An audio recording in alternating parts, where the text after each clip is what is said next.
লক্ষ্মী ত্রিবেদীর ভাই বোনের আসসালামু আলাইকুম। কি অবস্থা, কেমন আছেন? নিশ্চয়ই ভালো আছেন। তো আজকে আমি যে জায়গায় দাঁড়ায় আছি এটা হচ্ছে লবঙ্গ রেস্টুরেন্টের সামনে।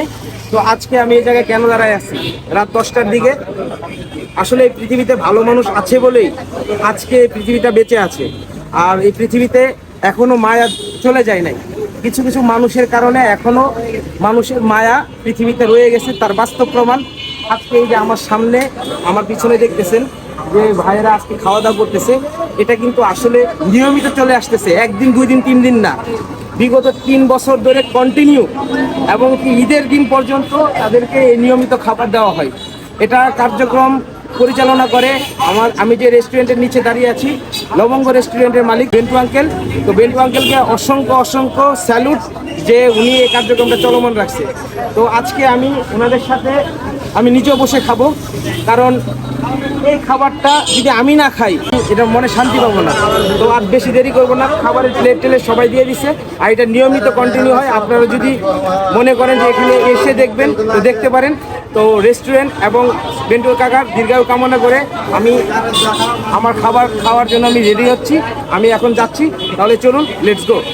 আজকে আমি কোনো ফুড ব্লগ করতে আসিনি। আজকে আসছি এই অসহায় মানুষদের সাথে আপনাদেরকে পরিচয় করিয়ে দিতে। এই যে মানুষগুলো বসে আছে এক মুঠো খাবারের জন্য, আর এই এক মুঠো খাবারের ব্যবস্থা করে দিয়েছিল রাজশাহী লবঙ্গ চাইনিজ অ্যান্ড রেস্টুরেন্টের মালিক কর্ণধার বেন্টু আঙ্কেল। আজকে ওনার এই কার্যক্রমের পরিপ্রেক্ষিতেই এই মানুষগুলো প্রত্যেক দিন রাত 10টায় চলে আসে একবেলা আহারের জন্য। আর আজকে আমি নিজে এই মানবিক কর্মকাণ্ডে অংশগ্রহণ করে নিজের ধন্য মনে করতেছি। হয়তোবা আমি এখানে কোনো ইনভেস্ট করি নাই, এখানে কোনো শেয়ার করি নাই, কিন্তু তাদের সাথে আজকে আমার যে অতপ্রত যে সম্পর্কটা দেখতেছেন, এতটুকুতেই আমি অনেক ধন্য যে এই অসহায় মানুষগুলোর সাথে আজকে একবেলা হলো আমি এখানে খেয়ে যাব। আর এর জন্য আমি বেন্টু আঙ্কেলকে ধন্যবাদ জানাই। উনি বিগত 3 বছর যাবত তার এই কার্যক্রমটা চলমান রেখেছে। সময়ের পরিক্রমায় এখন লবঙ্গ রেস্টুরেন্ট আমি যতটুকুই জানি ধ্বংসলীলায় পরিণত হয়েছে। সাথে সাথে এই অসহায় মানুষদের একমুঠো আহারের কার্যক্রম বন্ধ হয়ে গিয়েছে। জানি না আবার কবে খুলবে। তবে আমি যেদিন এই ভিডিওটি করি সেদিন আমি নিজেকে আর ধরে রাখতে পারি নাই। আমিও তাদের সাথে তাদের এই কার্যক্রমে অংশগ্রহণ করেছি। তারা কত স্বাচ্ছন্দ্যে খাচ্ছে, নির্দ্বিধায় খাচ্ছে এক মুঠো খাবারের জন্য। অসহায় মানুষ, আমরা তো অনেক ধনাঢ্য ব্যক্তি এই বাংলাদেশে আছি। আমরা কি পারি না বেন্টু আঙ্কেলের মতো আমরাও কোনো না কোনো জায়গায় নতুন কোনো ঠিকানা তৈরি করতে এই অসহায় মানুষদের জন্য? একবার ভাবুন তো, কি হবে এই হোটেল সম্পদ দিয়ে, কি হবে এই ব্যাংক ব্যালেন্স দিয়ে? কিছুই হবে না। রেখে যাবেন যা, খেয়ে নিবে তা। উপায় শুধু আপনার এক গুচ্ছ কাপড়, আর কিছুই নয়। ওইটা নিয়েই চলে যেতে হবে এই পৃথিবী ছেড়ে। কিছু করতে হলে অবশ্যই অসহায় মানুষদেরকে জন্য করুন। আপনার সম্পদের কিছু একটা অংশ তাদের পিছনে ব্যয় করুন। এই যে ভাইটাকে দেখছেন, যে যাকে নিয়ে আসছে, সে খুব অসুস্থ। নিঃস্বার্থভাবে বিনে ভাড়ায় উনি নিয়ে আসছে। ওনার যে অবস্থা শরীরের, আমার মনে হয় না উনি যদি বেঁচে থাকে আলহামদুলিল্লাহ, আর যদি মারা যায় আল্লাহ যেন ওনাকে বেহেশত নসিব করুক। ওনার যে অবস্থা শারীরিক, আমার মনে হয় না। এই যে উনি কোনো ভ্যান চালক নয়, উনি কিন্তু নিঃস্বার্থভাবে এই অবলা লোকটাকে নিয়ে এসে এখানে দিয়ে গেছে যাতে একবেলা আহার করতে পারে। এটাও তার একটা অংশ। এই যে মানবিক কাজ, এই মানবিক কাজকে জাগ্রত করুন সবার মাঝে। হ্যাঁ, যেমন আমার হয়তো বা ভিডিও টিডিও দেখেন না, শুধু খাওয়ার ভিডিওটাই দেখেন আপনারা, কিন্তু আমি কিন্তু অকুপেটে অনেক কিছুই করি। আমি 15 থেকে 20টা কুকুরকে আমি সেবা দিই, খাওয়াই, তাদের চিকিৎসা খরচ সব কিছু আমি কেয়ারিং করি। হ্যাঁ, এখন বলতে পারেন এগুলা বলার মানে কি? আমি আমার সামর্থ্য অনুযায়ী কাজটা করি। আপনারা আপনাদের সামর্থ্য অনুযায়ী হোক অল্প স্বল্প পুঁজি নিয়েও হলেও আপনারা করেন, কয়েকজনকে সঙ্গে নিয়ে করেন, বন্ধু বান্ধবদেরকে নিয়ে করেন, মনের ভিতরে একটা শান্তি পাবেন, আত্মার একটা শান্তি, বুঝেন? এই আত্মার শান্তিটা পাবেন।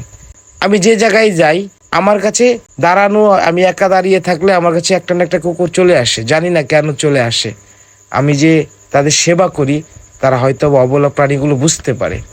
হয়তো আমি এটাকে বিলিভ করি যে আমি মৃত্যুর পরে এটাই আমার সওয়াবের একটা অংশ হয়ে দাঁড়াবে। নামাজ তো পড়তেই হবে, মুসলমান হয়ে জন্ম নিয়েছি, নামাজ পড়ি, সবাই পড়বেন।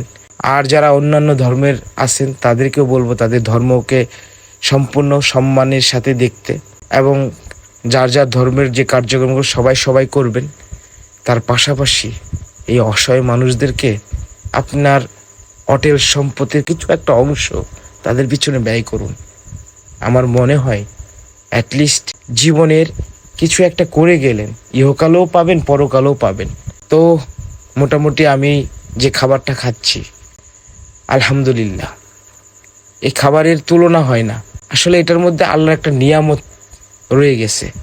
যাদের উদ্দেশ্যে খাবারগুলো রান্না করা হচ্ছে তাদের উদ্দেশ্যেই বলতেছি, তাদের সাথে বসে থেকেই খায়ে বলতেছি এই খাবারে কোনো ভেজাল নাই এবং সৎ, মানে মানে কি বলবো, ভাষায় প্রকাশ করার মতো না। সবার পরিশ্রমের ঘামের ঝরানো এই খাবারটা এই অসহায় মানুষগুলো খায়। তো জানি না আবার কবে বেন্টু আঙ্কেল তার এই উদার হাত আবারও উনি সবার মাঝে বিলিয়ে দিবে। এই অসহায় মানুষগুলো আবার কবে উনার কাছে ফিরে আসবে, উনার যে কার্যক্রম সে কার্যক্রম আবার কবে পরিস্ফুট হবে সেটা জানি না। তবে দোয়া রইল বেন্টু আঙ্কেলের জন্য, দোয়া রইল লবঙ্গ রেস্টুরেন্টের জন্য, দোয়া রইল এই অসহায় মানুষদেরকে সেবায় নিয়োজিত যেই সব লোক আছে তাদের জন্য, এবং দোয়া রইল এই অসহায় মানুষদের জন্য। দোয়া করবেন আমার জন্য, দোয়া করবেন আমার ভবিষ্যতের জন্য, এবং আমার যারা ফ্যান ফলোয়ার আছেন সবার উদ্দেশ্যে একটা কথা বলতে চাই, সবার সুস্বাস্থ্য কামনা করে আজকের মতো আমার এই ভিডিওটি এখানেই সমাপ্ত ঘোষণা করছি। তো ভালো থাকবেন, সুস্থ থাকবেন, আল্লাহ হাফেজ। কি অবস্থা মামা? মামা এই যে একদম ফিনিশ ফিনিশ। খাইতে কেমন লাগছে মামা? খুব স্বাদ মামা, খুবই স্বাদ।